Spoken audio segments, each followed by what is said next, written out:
नमस्कार, मैं हूं आपके साथ बरखा शर्मा।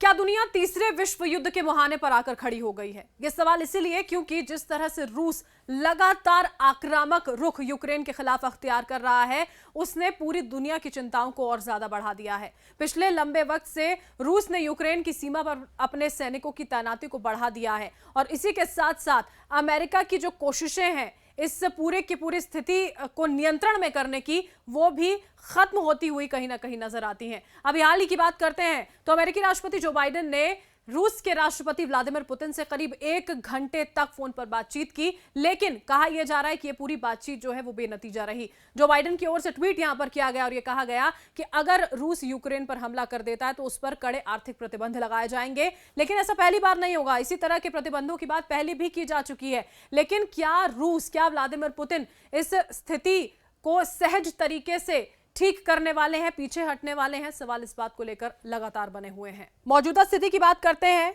तो 30,000 से ज्यादा सैनिक जो है बेलारूस में जोरदार युद्ध अभ्यास कर रहे हैं और इसी के साथ साथ रूस ने शक्तिशाली महाविनाशक युद्धपोतों को भी यूक्रेन के पास काला सागर में तैनात कर दिया है। ये मंसूबे साफ तौर पर दिखाते हैं कि रूस की मंशा आखिर क्या है। अमेरिका की ओर से तमाम बाकी देशों की भी अगर हम बात करें, जापान, ब्रिटेन, उन्होंने अपने नागरिकों के लिए यहां पर यह एडवाइजरी जारी कर दी है कि वो जल्द से जल्द यूक्रेन को छोड़कर वापस लौट आएं। जो बाइडेन का यह कहना है कि यह स्थिति बेहद अलग और बेहद खतरनाक है क्योंकि हम काफी बड़ी सेनाओं का एक साथ सामना कर रहे हैं।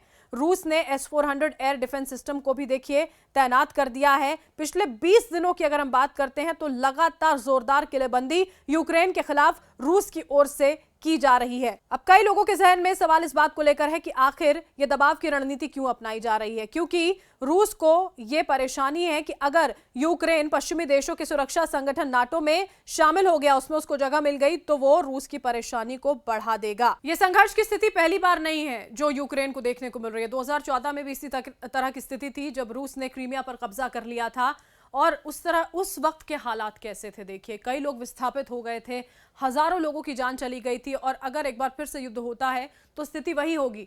और जो तमाम विश्लेषक हैं, जो राजनीतिक जानकार हैं, उनका यह कहना है कि अगर यही स्थिति रहती है तो अगर लोग ये सोच रहे हैं कि रूस सिर्फ और सिर्फ यूक्रेन पर हमला करेगा, ऐसा बिल्कुल नहीं है। इसकी जद में नाटो देश भी आ सकते हैं और इसी के साथ साथ वो परेशानियां भी यहां पर बढ़ेंगी जिनको पिछले लंबे वक्त से सिर्फ चर्चा में लेकर आया जा रहा है। अमेरिका की ओर से, अमेरिकी खुफिया एजेंसियों की ओर से पिछले लंबे वक्त से बार बार चेतावनी यहां पर दी गई थी कि रूस धीरे धीरे कर सैनिकों की संख्या बढ़ा रहा है और अब अमेरिकी खुफिया एजेंसी की ओर से यह खबर भी निकलकर सामने आई है कि बुधवार के दिन रूस यूक्रेन पर हमला कर सकता है।